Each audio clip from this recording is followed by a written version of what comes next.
Last March, Robert Sargent watched as a vehicle ran over two of his friends here in Lincoln. Then he says he had to run for his own life as well. Tonight, only on 8, we talked about what happened with Channel 8's Mackenzie Johnson. Mackenzie? Yeah, almost 1 year ago now, Taylor Bradley was arrested in a double homicide.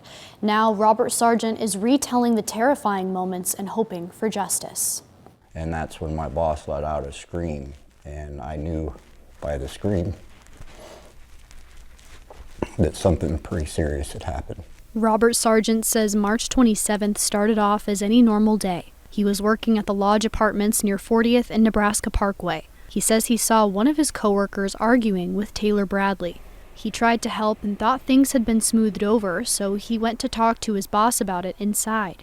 Sargent says his boss watched Bradley run over 45-year-old Ronald Gonzalez Ribas. He ran outside, which is when he says she hit 42-year-old Christopher Karmazine. I saw bodies break in ways that they're just not supposed to be.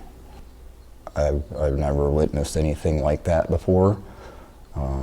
Hopefully never again. She hit Chris, ran him over, and then back up over him again to attempt to come after me.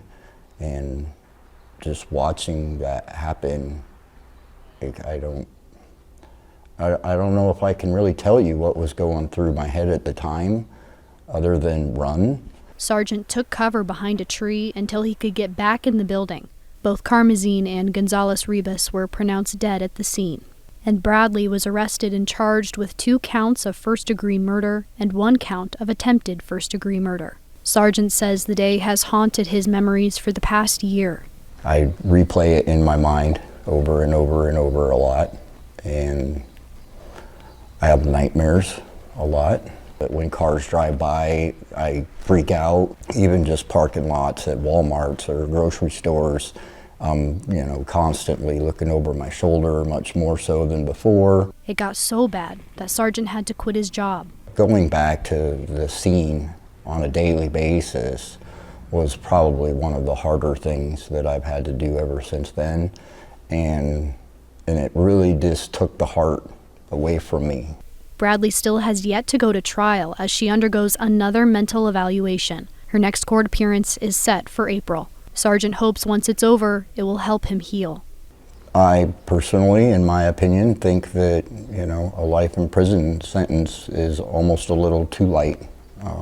But then again, I don't know all the details of her mental instabilities or anything, but I don't believe that I would like to see in any way, shape, or form for her to be back out in public again. Honestly, I want to do this interview, I want to do the court case, and then I want to never talk about it again. What's most important to Sargent moving forward is keeping Karmazine and Gonzalez Ribas in the forefront of people's minds. He'd like to get a memorial put up for them.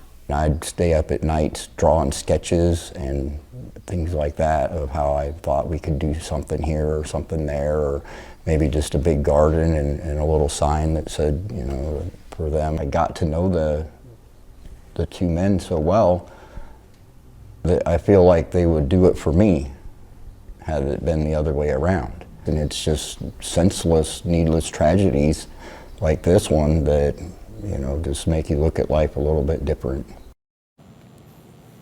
Christopher Karmazine's family had a bench dedicated to his life at the Lincoln Children's Zoo. Sargent would like to have something similar done for Ronald Gonzalez Ribas. And we really do appreciate Mr. Sargent exclusively telling his That's right. side of the story to us. Thank you, Mackenzie.